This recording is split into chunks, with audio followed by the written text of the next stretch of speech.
Welcome back to Let's Play El Shaddai. Today, we're going to look at what's changed in the postgame. As we start a new game, we can see that two new difficulties have been unlocked, Hard and Extra. We'll be taking a look at Extra mode later, but for now, we'll just go with Easy. We also have access to the Chapter Select screen. Finally, we now have different costumes. Since we'll be looking at each one later, we'll select the normal outfit. So, right off the bat, we can see that we now have a HUD. The display in the upper left is our health. Each icon represents one major armor break, and running out completely will mean that we need to do a rapid-fire recovery. Bosses will also have health meters now, below Enoch's. To the right of the health is the score counter. This is the most significant change to the postgame. So, let's talk about the scoring system. You earn points three different ways: by destroying breakable objects, by picking up flames of power, and in combat. The former two are very simple. One destroyed object is 500 points, and the points from the flames vary depending on the size of the flame. The point systems for El Shaddai's combat, on the other hand, is nestled firmly between nuance and esoteric horseshit. We'll start with the basics, then go into the more complex parts of it. First off, a high combo does not net you more points. A 4-hit combo is worth exactly the same amount as 4 single hits. In fact, I've seen talk that there are actually diminishing returns on combo, i.e. a 40-hit combo not being worth the same as 40 single hits. This does not mean, however, that you should never build a combo. Bonus multipliers are added for performing certain actions while keeping a combo going. Things like stealing a weapon or killing an enemy while keeping a combo alive will improve your score. Additionally, combos matter insofar as how many enemies are hit at once, i.e. a 5-hit combo that encompasses 2 different enemies will net you more points than a 10-hit combo on only one. Another factor is damage per hit. On a hit-by-hit basis, an attack that deals more damage will get you more points. This mostly has to do with attack strings, since later attacks in the string do greater damage. Let me give an example. The Arch has a basic 5-hit ground attack string, where each attack does more damage than the last. Let's say, for example's sake, that the first hit does 1 point of damage, the second 2, the third 3, etc. The first hit will net you 100 points, the second 250, the third 550, the fourth 1150, and the fifth 1350. These numbers aren't exact, but they'll demonstrate my point well enough. On an enemy with, say, 15 points of health, a full basic string will deal 15 points of damage, killing it and netting you a total of 3,400 points. However, if all 15 of those points come from the 5 damage, 1350 point hit, you'll get 4,050 points for killing it. That's an extra 650 points for doing it this way, and that adds up. It's this damage to points aspect, combined with how long combos do not get you extra points by themselves, that will often cause players farming for points to position themselves out of range for all but the last attack of a string. This also means that the Gale, which does very little damage per hit and has no attack string that increases damage output, is very bad for point farming. Next up is the health bonus. The game awards a small multiplier to your score depending on your health. At full health, you receive a bonus. At less than full, no bonus. But at 0 health, i.e. 1 hit will knock you into recovery mode, you receive a greater bonus than from being at full.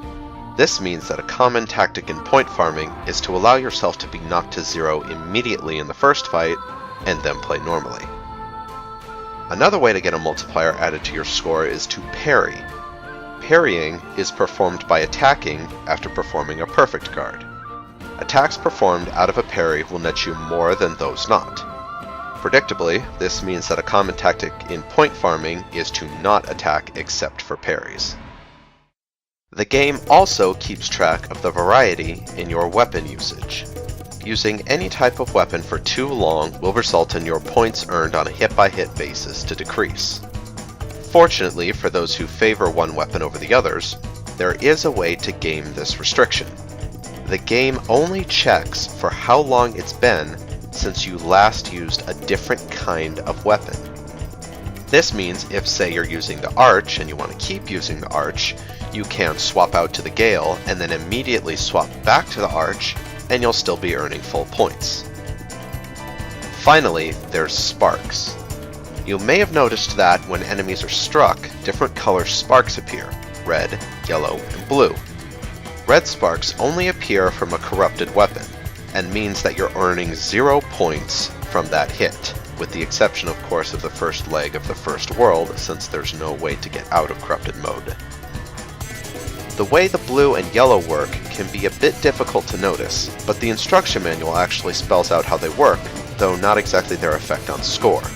When you first get a weapon, either from stealing it, taking it from a weapon wisp, or from getting it from a Fruit of Wisdom, it's blue. This means that it's dealing maximum possible damage and therefore earning you maximum possible points for your actions. However, as soon as you get it, the weapon begins to decay into yellow. Once it hits yellow, it's dealing less than maximum damage and earning you less than full points. And once a weapon hits yellow, it can never return to blue no matter how much you purify it. You can only restore it to blue by getting a brand new weapon. So now, at the end of the level, we see the results screen. Our points are totaled and a grade is awarded.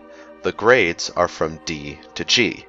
D for depraved, C for clumsy, B for brightly, A for adamantly, S for saintly, and G for godly.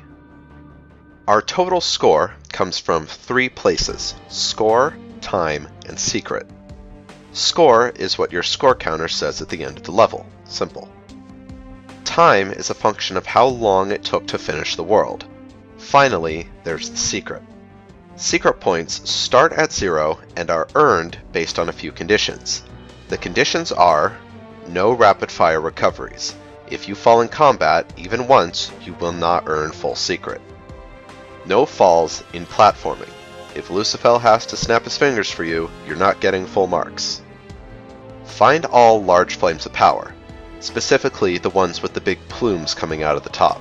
Don't miss even a single one of these. And finally, steal every weapon from every enemy. You may be allowed to miss one, but I can't seem to find a definite confirmed deny on this, so just assume that you aren't. Now, I can already hear some of you saying, some of these seem pretty annoying to pull off. Can I still earn a G rank without doing them? Short answer, no. Long answer, let me give an example. This is my rank with no secret bonus, and this is my rank having found the one large flame in this level and not having to execute a rapid fire recovery, but still having fallen once. Quite a change, huh? To put a slightly finer point on it, in Extra Mode World 10, it takes just under 5.3 million points to get to G rank. Of those, just under 3 million come from the secret bonus. It's enough that you can't make it up through combat ability, but not enough that you can slack off on combat. You really have to work to earn that G. So, that wraps up the health and score systems. Please join me next time, where we start wrapping this game up. Thank you for watching.